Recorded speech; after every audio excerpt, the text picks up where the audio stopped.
आप देख रहे हैं न्यूज़ 7 हिंदी, राष्ट्र प्रथम। लखनऊ में शुक्रवार को डीएम ऑफिस, पुराना हाई कोर्ट परिसर, सेशन कोर्ट और रजिस्ट्री कार्यालय के बाहर बड़ा बुलडोजर एक्शन देखने को मिला।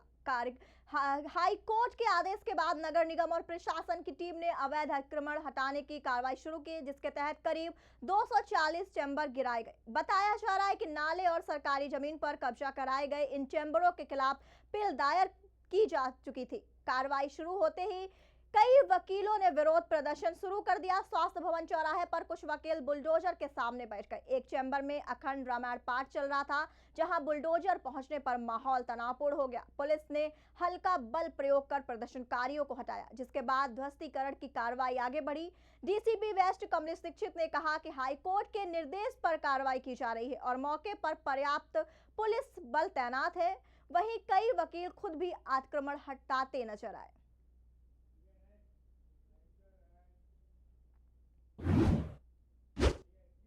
उत्तर प्रदेश में हाल ही में हुए योगी मंत्रिमंडल विस्तार के बाद नए और पदोन्नत पाए मंत्रियों को अब विभाग मिलने के लिए लंबा इंतजार करना पड़ सकता है।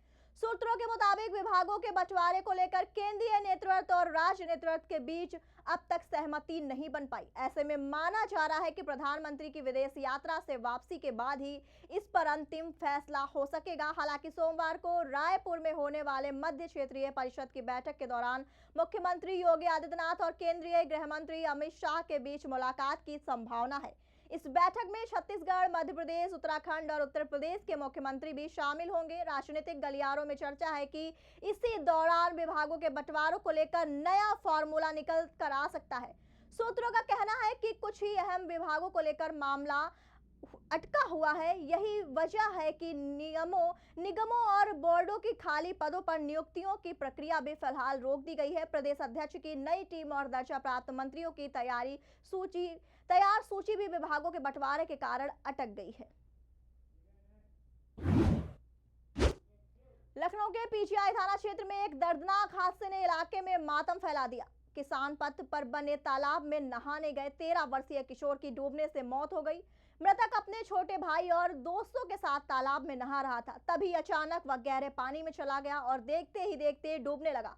बच्चों के शोर मचाने पर आसपास मौजूद लोगों ने तुरंत पुलिस को सूचना दी। घटना की जानकारी मिलते ही inspector PGI Dhirendra Kumar Singh police team के साथ मौके पर पहुंचे। फायर ब्रिगेड और स्थानीय पुलिस ने राहत एवं बचाव कार्य शुरू किया, लेकिन तालाब में फैली घनी जलकुंभी के कारण रेस्क्यू ऑपरेशन में काफी मुश्किलें आई। बाद में एसडीआरएफ की टीम को बुलाया गया। करीब 2 घंटे की कड़ी मशक्कत के बाद किशोर को तालाब से बाहर निकाला गया और तत्काल पीजीआई अस्पताल ले जाया गया, जहां डॉक्टरों ने उसे मृत घोषित कर दिया। मृतक की पहचान जितेंद्र कुमार पुत्र राकेश निवासी खेड़ा कल्ली पश्चिम लखनऊ के रूप में हुई। वह sacred heart convent school high school में कक्षा 7 का छात्र था। घटना के बाद परिवार में कोहराम मचा हुआ है।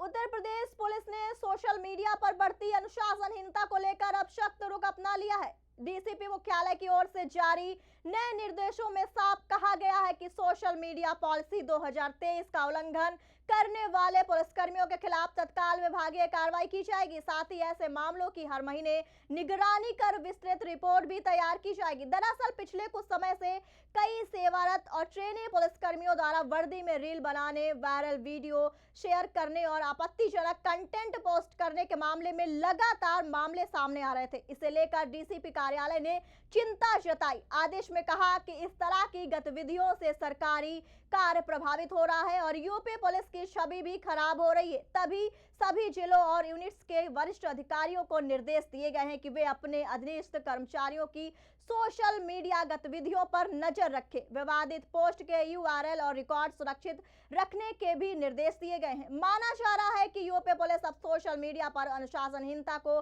बिल्कुल बर्दाश्त नहीं करेगी। कानपुर में किदवई नगर स्थित एक स्कूल में तिलक लगाकर आए 6वीं कक्षा के छात्र के साथ मारपीट का मामला सामने आने से हड़कंप मच गया है।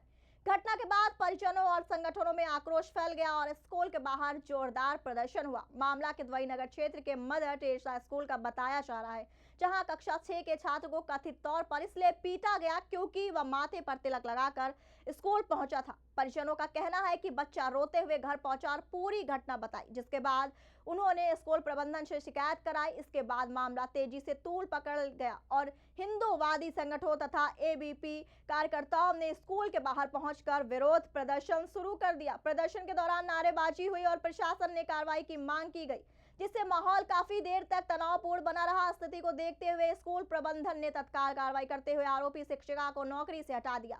मामले को लेकर स्थानीय लोगों में आक्रोश बना हुआ है और प्रशासन से स्कूलों में संवेदनशीलता और अनुशासन सुनिश्चित करने की मांग उठ रही है।